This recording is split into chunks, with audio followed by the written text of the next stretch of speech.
So my father sent me a photo of my granny's barn with no context, and I was wondering why. Could it be that he's showing me that the barn has seen better days? Maybe the grass is nicely cut because it looks like a golf field. Or it could be the rainbow above it. And then he said, look at the squirrel holding a nut hanging upside down in the barn. And I was like, oh, I didn't even see that. Now here's what the barn looks like now. It lays ruin from the tornado that happened just overnight. I'm making this video now because it's been exactly 1 year ago today that the second largest tornado ever recorded in history that's ever touched US grounds came by where I lived. Homes completely demolished, vehicles flipped over, pieces of the barn now on top of trees. If you was to drive within this area, you wouldn't have to have someone point out which way the tornado came from. Giant trees have been completely uprooted, smashing down power lines, and even metal has been bent like it's made of rubber. I remember this moment clearly, and it all started when I was playing with my friends online. We were playing Godfall, and we were just having a blast on there. And then something grabs my attention. I hear wind outside, and it just sounds different. It sounds really eerie sounding. I knew something was up. I just felt different, like that ominous feeling you get. I went to look outside my window, and I see trees moving and stuff flying around the air, and it just looked unreal feeling. It felt like all hope was lost. It got to the point where you could walk outside my house, and you could look over to the right, and you could just see a giant tornado. My house doesn't have a basement, so the best place for safety is in my bathtub with cushions on top of you. Did I do that? No, I just want to look at the tornado. I've never seen one before, so of course I'm going to look at the tornado.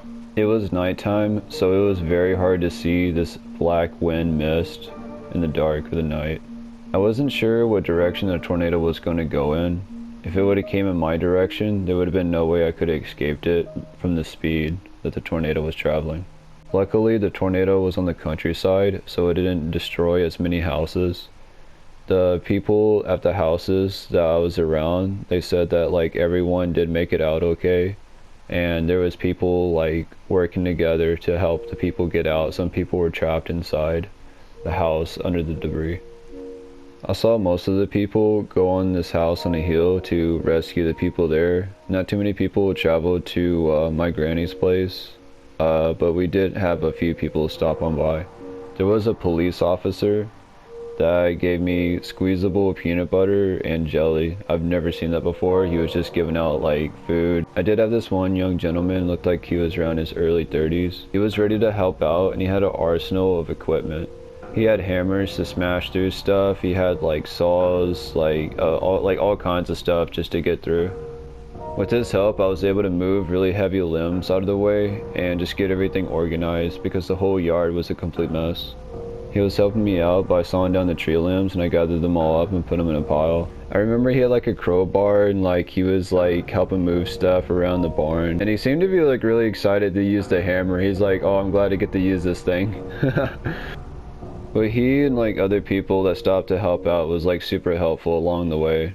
The only thing that I found annoying was like all the cars from like the outside of this area just driving through, just sightseeing. There's like people like actually trying to get their stuff together and just help each other out, and you just got like all these sightseers going like, oh, let's look at this, oh, and it just slows down traffic. People are trying to get stuff done here.